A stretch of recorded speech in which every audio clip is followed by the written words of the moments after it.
Hola, bien, primero agradecer a la organización por haber invitado y decir que la siguiente ponencia se enmarca en el proyecto Fondesit 1130-667, el cual está dirigido por el profesor Jorge Hidalgo. El título un poco cambió para demarcarlo donde el sector de estudio. Control fiscal y gobierno espiritual, audiencia de Charcas 1786 y 1797. El siglo XVIII fue una época de cambio en lo que respecta a la Iglesia Católica y sus prerrogativas en el espacio andino. La tendencia regalista, aunque se encuentra en los orígenes del establecimiento eclesiástico en los territorios ultramarinos, sin embargo, en Carlos III encuentra un nuevo mecanismo de control y fiscalización de las actividades de la Iglesia. Estos mecanismos giran en torno a la intervención y modificación de la sólida trama de intereses y acuerdos locales. Para el caso andino, los actores y gestores del orden colonial interno comenzaron a transitar hacia una confrontación general con el sistema colonial, interpuesto por la metrópolis y sus agentes. Los curas doctrineros, particularmente los miembros del clero secular, fueron agentes claves en la mediación entre la monarquía católica y las poblaciones indígenas.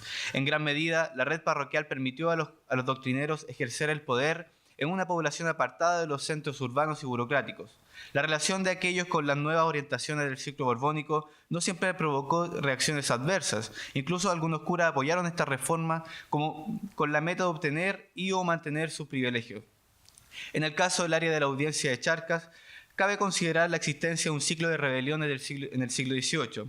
Este antecedente no es menor si se considera la preocupación por controlar de manera más efectiva el espacio andino del alboroto e inquietudes formado por los díscolos, entre quienes se encontraba un número no menor de miembros del clero. Teniendo este diagnóstico y agregando el gran poder económico que muchas de las veces conservaban los eclesiásticos, se impulsó la necesidad de crear una iglesia dócil. Se buscó fiscalizar e intervenir en las prácticas del clero, lo cual tenía como objetivo limitar a los sacerdotes hacia las cuestiones espirituales del dogma, la liturgia y los sacramentos. En forma general, se trataba de aumentar el control de la administración sobre los asuntos eclesiásticos, con objeto de disminuir la inmunidad eclesial, sometiendo al clero a la jurisdicción ordinaria, proclamándose el fin de los fueros eclesiásticos. En las líneas que siguen se tratará de exponer algunas pistas de análisis acerca de cómo fue puesto en práctica aquellos mecanismos de fiscalización que utilizó la administración metropolitana para llevar a cabo sus objetivos de intervención hacia el gobierno espiritual, es decir, la red de relaciones dinámicas basada en la interdependencia entre clero y feligreses y su protección judicial distintiva. No se tratará aquí de entregar teorías generales. El objetivo será abordado a partir de las dinámicas locales como expresión de una serie de maniobras en pos de regularizar las prácticas eclesiásticas fuera de norma. Por lo anterior, el análisis de los casos nos ayudará a vislumbrar cuáles fueron, en situaciones particulares, las decisiones de los agentes encargados de llevar a cabo la intervención y cuál fue la respuesta que se recibió en el último cuarto del siglo XVIII en la audiencia de Charcas. A partir de la ordenanza intendente del Virreinato de La Plata en 1782, se señala la representación de la autoridad vicepatronal del rey hacia estos funcionarios.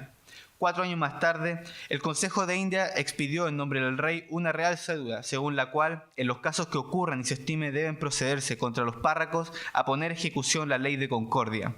Dicha ley proveniente del concordato de 1753 resultó un triunfo con respecto al regio patronato universal, disputado por la Corte española desde hacía bastante tiempo. En ella se establecen disposiciones con respecto a la administración de los beneficios eclesiásticos por parte de la monarquía católica.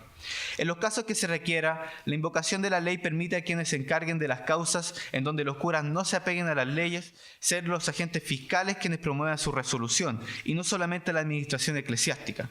Por lo tanto, se imprime en las disposiciones fiscales un sello de transgresión a lo que habría sido un área no explorada por la monarquía. A partir de los documentos, entonces, podemos señalar que en zonas misionales, como en lugares más centrales, los agentes monárquicos, las medidas que llevaron adelante fueron recibidas por recelo por parte de los eclesiásticos. El gobernador de la provincia de Mojos, al noroeste boliviano, actual Bolivia, Lázaro de Rivera, se vio enfrentado entre 1786 y 1788 a redes establecidas entre curas, vicarios y comerciantes. Los curas fueron agente activo entre productores indios y comerciantes, lo cual permitió dinamizar la economía, sobre todo en sectores apartados, en donde desarrollaron estrategias y métodos de acopio de bienes y dinero. En lo que respecta a las reducciones misionales, denominadas como zonas económicas de integración, y ocupadas hasta 1767 por la orden de los jesuitas, quedaron al arbitrio de curas que en forma individual, y si bien bastante concertada, abrieron la zona al intercambio ilícito. La relación entre eclesiásticos y mercaderes no solo siguió reflejada en el intercambio de mercancías. En 2 de noviembre de 1786, en San Pedro, provincia de Mojos, el gobernador Lázaro de Rivera investiga la libertad de los curas para sacar indios jóvenes de su lugar de origen, generalmente Misiones, y de ser entregados a comerciantes para su servicio. A partir del documento se revelan algunos problemas que ayudarían a conocer más de cerca la movilidad de población con el fin de mayor apropiación de excedentes, a costa del mecanismo de coerción. Se desprende la aclaración de los mercaderes involucrados, que siempre ha sido costumbre que sacan los que transitan con permiso de los curas indios de la provincia. Siendo consciente de esto, el vicario de la provincia, don Antonio de Peñalosa. Resulta interesante señalar que la gran parte de los curas citados son jubilados y los destinatarios de indios parientes de los curas, lo cual permite señalar la longevidad de estas prácticas y su arraigo. La concesión de indígenas a comerciantes para su servicio podría ser una forma de retribución. Si bien en las preguntas no se señala lo que motiva la entrega de estos dominios a los señalados como favoritos, se podría inferir que se debe a esto, considerando el espacio en el que se desenvuelven y el carácter económico del cura. No solo son comerciantes quienes se sirven de jóvenes indios. Antonio Peñalosa, vicario de la provincia, reconoce que en los doctrineros de la localidad les estaba permitido llevar un indio hasta el puerto de Jores, por alegar dichos curas no tener quien les administre un poco de agua caliente. Pero luego estos debían regresar a su pueblo. No obstante, algunos curas llevaban asistentes más allá de los límites permitidos. A pesar que se trataba de una cuestión concerniente a la jurisdicción eclesiástica, sin embargo, dada la estrecha relación de los curas involucrados con los comerciantes de la localidad y la propia incapacidad de poder controlar las acciones de sus subordinados, el vicario vio en el agente del poder político una mayor capacidad de intervención en una red de la que aparentemente estaba excluido. El remedio al problema se apega a la militarización de los agentes borbónicos y su medida, que tiene como línea el control de los elementos irregulares por medio de hombres de armas. Así, la intervención del funcionario de gobierno apunta a la regulación de prácticas consideradas fuera de norma y, por tanto, la transgresión en espacios controlados por los curas. El gobernador Lázaro de Rivera, por medio del decreto 17 de noviembre, señala que, atendiendo a los notables perjuicios que se siguen en la provincia y decadencia de su población, con la libertad introducida por los curas de dar y extraer de las misiones de indios jóvenes que hayan adecuados a su servicio, y el de sus favoritos, con infracción de las leyes y opresión de los mismos naturales que son tratados como viles esclavos, se manda al ayudante mayor de milicias, don Félix Joseph de Sosa, pasa a la ciudad de Santa Cruz a sacar de allí todos los indios que encuentre para dirigirlos a sus respectivos pueblos. 2 años más tarde, en 1788, en el mismo pueblo de San Pedro, Lázaro de Rivera vincula la ruina de la provincia con las prácticas de los curas, probablemente los mismos quienes establecían redes con comerciantes, y el vicario Antonio de Peñalosa, de quien exige su destitución por otro con menos cargos y conexiones. Sobre este último, señala que no es menos delincuente que sus curas. El gobernador indica que en el tiempo desde hace 21 años, es decir, desde la expatriación de los jesuitas, Peñalosa estableció una multitud de conexiones, preocupándose más por ensanchar sus negociaciones fuera y dentro del reino que de la conducta de su prelado, quienes del mismo tiempo no se han verificado la doctrina cristiana en las poblaciones indígenas. Lo anterior presenta 2 formas de irregularidad, tanto por los deberes del gobierno espiritual como por los deberes del vasallaje al rey y sus representantes. Además, nos permite señalar que es poco probable que el vicario no estuviese inmiscuido en estas relaciones con los comerciantes, debido al tiempo que tenía como vicario, que conocía la existencia de esta forma de retribución y los negocios con lo que habría contado. Por otro lado, podemos encontrar alguna forma de resistencia hacia las disposiciones tomadas, basándose en el campo de acción de los funcionarios reales hacia los curas. Pero Joseph de Vargas, cura segundo de la Exaltación, señala que el señor gobernador se está metiendo con los curas como si él tuviese jurisdicción alguna en nosotros. Agrega además que si no hubiese estado ordenado, no le pasaría lo que le pasaba. Podemos afirmar que el recurso utilizado por el cura, basado en la defensa de la humanidad eclesiástica y negativa a aceptar la jurisdicción civil, es parte del proceso de intervención política hacia los pequeños espacios de poder que detentaban los curas en este tipo de contexto. Al parecer, el recurso utilizado de negación fue un aspecto que incomodó con demasiado a los administradores coloniales. Esta provocó en la administración central un mayor examen de las prácticas clericales fuera de norma, que se entremezclaban con los discursos acerca del orden en el espacio colonial. Sobre el último punto del orden, los motivos para la reclusión y lectura del decreto que contiene la sentencia a los demás prelados, con tal de que estos acaten a los ministros reales, se enlaza con lo que pudiese decir, hacer o decir en contra de las disposiciones. El aislamiento del cura atiende a la precaución de que pueda mezclarse y tratar con los seculares, sin riesgo de que se difunda, en perjuicio de la paz y quietud pública, las cerradas y perversas ideas en que se haya preocupado.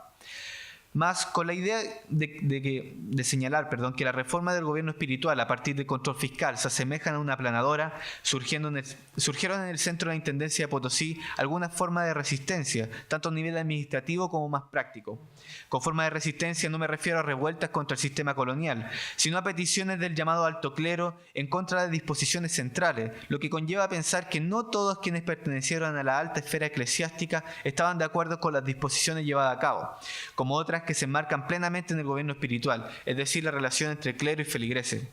Hacia 1797, el arzobispo de Charcas, Joseph Antonio San Alberto, un reconocido regalista, se queja a los ministros de Indias por la prepotencia y despotismo del gobierno de Potosí, ayudado por la audiencia de aquel partido, abogando a que se suspendan todas las providencias tomadas hasta aquí sobre curas e iglesias y que las cosas queden en su pie antigua hasta la final resolución. Esto surge a partir de la visita del comisionado de Potosí al partido de Macha y Chairapata, en compañía del comisionado visitador del arzobispo, con el objetivo de quitar fiestas, mayordomos y servicios a los curas, reduciendo así la dotación fiscal de esta. El arzobispo señala que si bien se ha decretado la suspensión de nuevas mitas, no se ha suspendido ni se suspenden, sino que se está agitando, solicitando y aún efectuando con el mayor empeño. El arzobispo se trata de proteger contra aquellos que señalan que los curas son causantes de una serie de abusos en contra de los indígenas. A partir de ello, reflexiona acerca de los casos en que se debe juzgar a curas por diversos delitos. Señala que José Antonio San Alberto reconoce que habrá algunos sacerdotes que cometan delito, pero, Señor, señala, para la corrección y castigo de esto, ¿era menester estas publicidades y ruido del gobierno de Potosí? ¿Era menester estas sumarias y actuaciones tomadas ilegal e indebidamente contra unos ministros de Dios súbditos míos? ¿Era menester introducir estas causas de personas exentas en el tribunal secular? ¿Era menester tomar las violentas providencias de despojar primeramente a los curas de las fiestas y servicios y luego de toda la obvención y derecho parroquial, mandados observen las ordenanzas del duque de La Palata? Por tanto, a ver del arzobispo y basado en la petición de volver a lo anteriormente dispuesto, se pide que se trate a los curas de forma diferente, como era costumbre. Este argumento nos parece decidor en cuanto a la postura del arzobispo frente al gobierno de Potosí, ya que está en contraposición con las medidas fiscalizadoras hacia el gobierno espiritual y apoya la separación del juzgado secular en asuntos judiciales. En otro documento podemos encontrar una estrategia particular y directa contra las medidas de la que la Administración Central ha llevado adelante hacia las fuentes económicas del gobierno espiritual, como lo son las mayordomías y ricuchicos, que son regalos de los alférez a los curas. Por medio de un papel pegado en la iglesia de San Pedro de Macha, firmado por Agustino Chagavia, señala que por ningún término den la paz a los cobradores de tributos de estas parcialidades, que injustamente se usurpan el nombre de caciques. Así nos encontramos con una forma de resistencia que se enfoca en la distinción de los indios principales. El acto de paz es un acercamiento entre quien posee el poder divino y los demás, por lo tanto, su impacto pudo ser interesante a vista de los indios del común. Por esto, este recurso pudo ser un intento desesperado por llevar adelante una protesta formal hacia disposiciones que rozan directamente con los ingresos eclesiásticos, al ser objeto de estas medidas indígenas notables encargados de la restricción de fiestas, mayordomías y ricuchicos, aporte económico tanto a la iglesia como a los sacerdotes, aunque en la práctica estos seguían estando presentes. Es interesante señalar que el arzobispo de Charcas, José Antonio San Alberto, 6 meses antes, le pide al ministro de Indias interceda para que el gobernador de Potosí se contenga, atienda y no atropelle a Ochagavia. ¿Qué habrá llevado a proteger a este clérigo? Lo cierto es que esto representa una estrategia de protección hacia sus subordinados, no menos importante si consideramos su pertenencia a un importante cargo eclesiástico. Aquella distinción que hace el cura acerca de cobradores y caciques a hoja del protector de indios, Manuel José de Vélez, Es un punto que le correspondería al hacerlo solamente a la autoridad civil, sin que tenga que introducirse la eclesiástica ni aún remotamente, por lo cual el sacerdote estaría traspasando los límites de su autoridad al decidir la categoría de caciques y cobradores. La distinción que expresó Ochagavia preocupó a las autoridades, debido a que en estos sectores la categoría de caciques es pieza clave en el respeto y subordinación al momento de establecer cobros o relaciones económicas de explotación de fuerza de trabajo.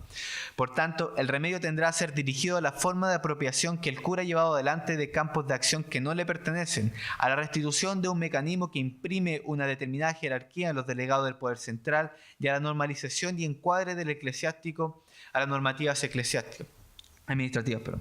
En suma, como podemos ver, los mecanismos de fiscalización que utilizó la administración metropolitana para llevar a cabo sus objetivos de intervención hacia el gobierno espiritual en los sectores estudiados no fue homogéneo.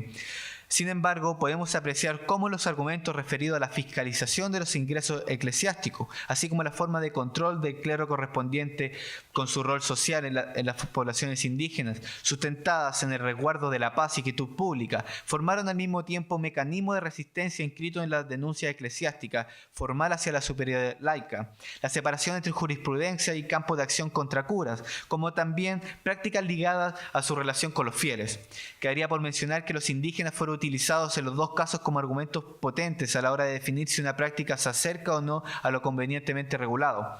De esta forma, por ejemplo, los indígenas son representantes de la actitud de los sacerdotes utilizados como medio de retribución, e incluso blanco de ataques al ser representantes de medidas administrativas.